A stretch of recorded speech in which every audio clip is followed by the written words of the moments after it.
উত্তপ্ত যুদ্ধক্ষেত্রে রূপ নিয়েছে পারস্য উপসাগর। তবে এবার গোলা বারুদের পাশাপাশি শুরু হয়েছে ব্যঙ্গ আর মিমের যুদ্ধ।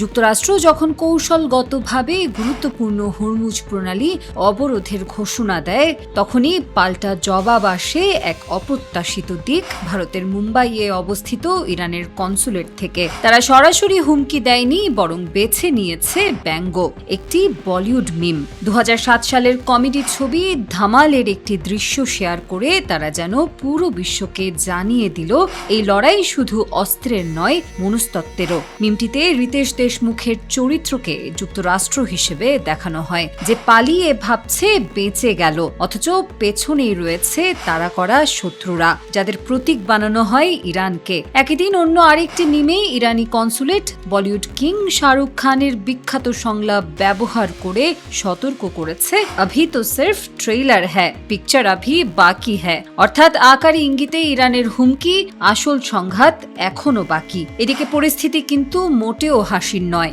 মার্কিন প্রেসিডেন্ট ডোনাল্ড ট্রাম্প ঘোষণা দিয়েছেন, হরমুজ প্রণালীতে প্রবেশকৃত কিংবা বের হওয়া সব জাহাজই অবরোধের মুখে পড়বে। এমনকি সরাসরি হুমকি, কোনো আক্রমণ হলে ধ্বংস করে দেওয়া হবে সব জাহাজ।